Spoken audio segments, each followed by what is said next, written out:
नमस्कार दोस्तों, मेरा नाम कार्तिक नाइक है और आप मेरे साथ हो मध्य प्रदेश खबरी पर। तो चलिए शुरू करते हैं आज की कुछ मध्य प्रदेश की मुख्य खबरें।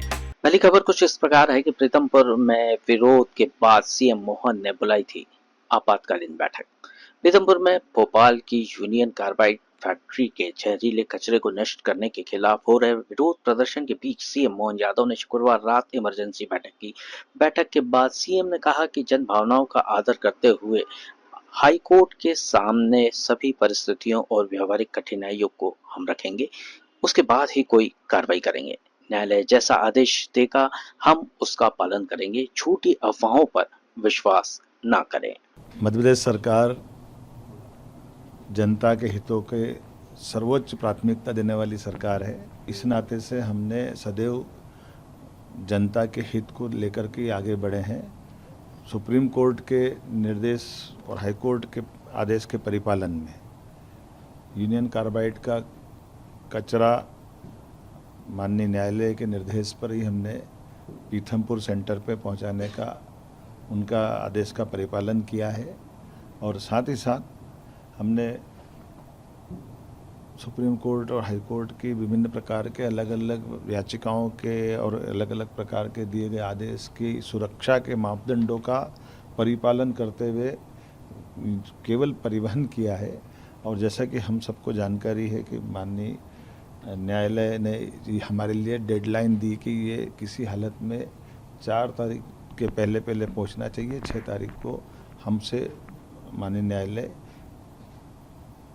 किए गए आदेश के परिपालन की रिपोर्ट चाह रही है और उसी परिप्रेक्ष्य में इस आदेश के पालन के साथ साथ जो मुझे ध्यान में लाया गया है कि पीथमपुर में ये जो निर्दिष्ट स्थान वो भी उन्हीं के द्वारा बताया गया था और परिवहन का पूरा आदेश भी हाई कोर्ट सुप्रीम कोर्ट के उस पालन में ही सरकार के द्वारा किया गया है। लेकिन जो ध्यान में आया है कि हमारी जनभावनाओं के लिए अभी इस तरह की परिस्थिति में ये माना गया है कि जनता के बीच में ये विषय नीचे उतारना जरूरी है कि ये कोई सुरक्षा के मापदंडों पे किसी प्रकार से कोई खतरा या कोई डर जो जनता के बीच आया है, इसको हम प्रयास करेंगे कि माननीय न्यायालय के सामने ये विषय लाएं और उसके बाद ही आगामी किसी प्रकार से कार्रवाई की जाए। माननीय न्यायालय जैसा आदेश देगा हम उसका पालन करने के लिए तत्पर रहेंगे, लेकिन तब तक हम इसमें अब कोई आगे नहीं बढ़ेंगे जब तक माननीय न्यायालय इस बारे में कोई निर्देश जारी नहीं करते। मेरा जनता से निवेदन है कि जनता के साथ सरकार पूरी दृढ़ता के साथ खड़ी है। जनता के किसी प्रकार का कोई अहित हो ये हम बिल्कुल बर्दाश्त नहीं करेंगे।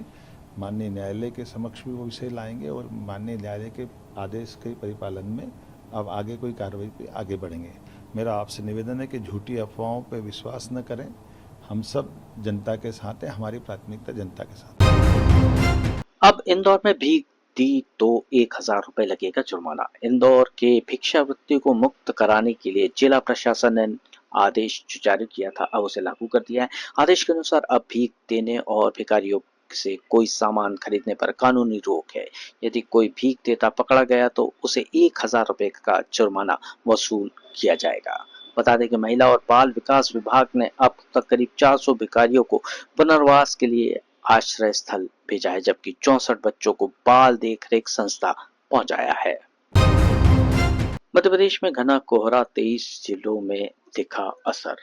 मध्य प्रदेश में कड़ाके की ठंड से लोग परेशान हैं। ग्वालियर, श्योपुर, मुरैना, भिंड, दतिया, छतरपुर, पन्ना, सतना, सिंगरौली, नीमच, मंदसौर, आगरमालवा, राजगढ़, गुना, अशोकनगर, शिवपुरी, जबलपुर और मैयर में घना कोहरा है। मौसम विभाग के अनुसार कई जगहों पर विजिबिलिटी 50 मीटर तक है। लोगों को सावधानी बरतने को कहा गया है और इस तरह का माहौल 3 दिन तक लगातार रहने की उम्मीद है।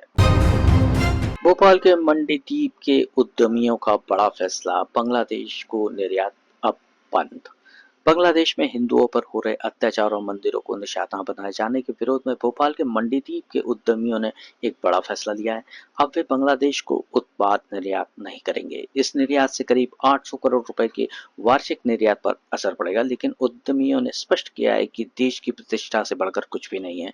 यहाँ से 27 प्रकार के उत्पाद बांग्लादेश को निर्यात किए जाते हैं।